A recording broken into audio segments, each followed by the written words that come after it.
Hi, my name is Meg Harmon, and this is my prop box template with a theme. So I decided to go with Halloween since it is a holiday coming up and it's a very fun one.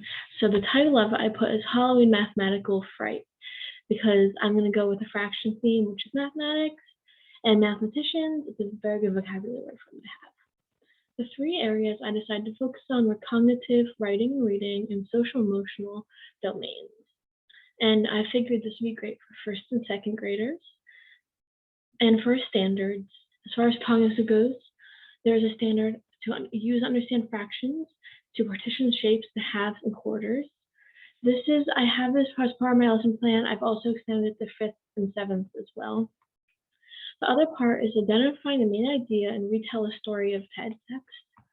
I have the book as one of my items. There was an old lady who swallowed a fly. It's one of my favorites for Halloween. And this one is different because I swallowed a bat, so it's very much on theme. The final standard we have is explain how a classroom community reaches compromise.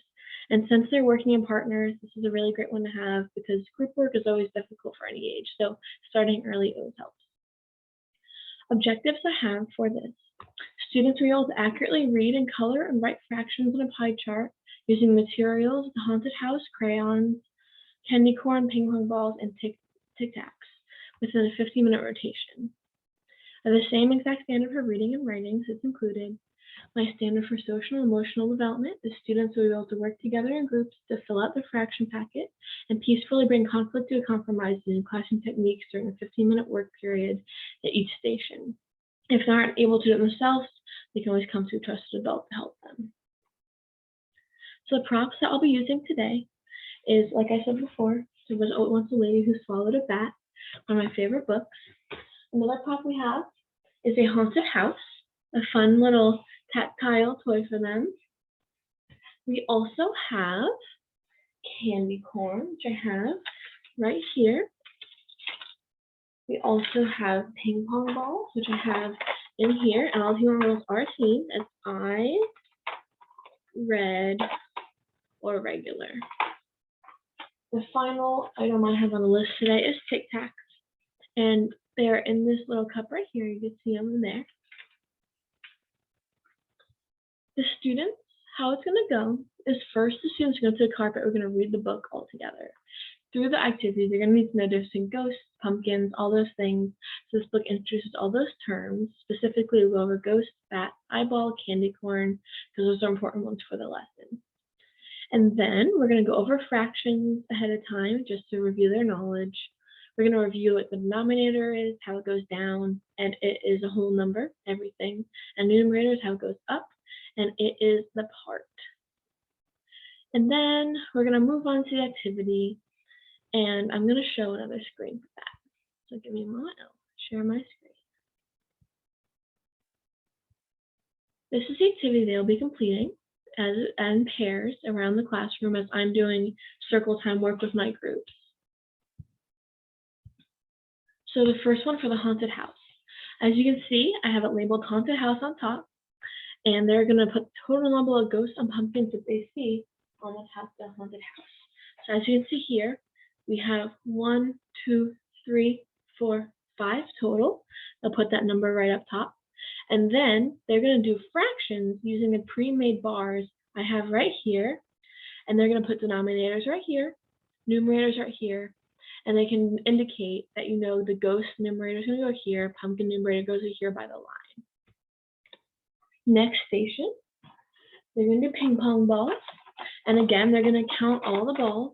So we have 1, 2, 3, 4, 5, 6, 7. There's 7 balls. So once again, they will put the total ping pong balls right up top. So they have the denominator right away to put on their chart. And we have a pie chart split into 7 sections right here for them.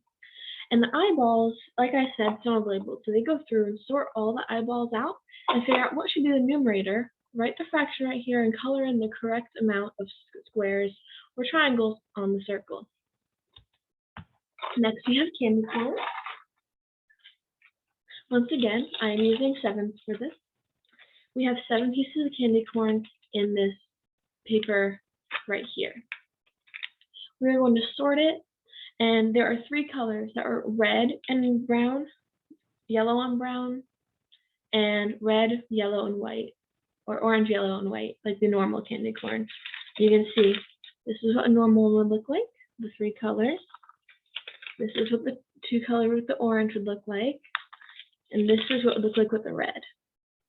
Now this one, the student will be once again counting all 7 pieces, putting the total at the very top, putting denominators in place right here, and then they would color in the circle how many red, orange, and white ones they see, and how many brown and orange ones they see right here. I have included one red one, which is a trick to make sure they're paying attention. And then this is how they do this part. Finally, we have the Tic Tacs. This one's kind of small, so some of you have those fine motor skills. We have number of Tic Tacs total. So we have 1, 2, 3. These students will then organize these Tic Tacs into groups, and they will say into red and green. Those are the colors I have provided with them in the bags or what cups they will have. And then they will create the fractions again with giving the total number with denominators, putting the numerators, and coloring in the correct number of sections.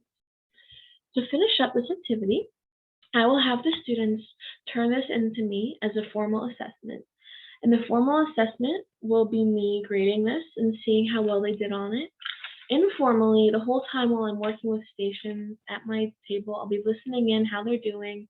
If they come with me with questions, I'd be able to gauge your understanding that way. And I will also be able to informally help them during circle time in the beginning on their education on fractions, generally speaking. Thank you so much.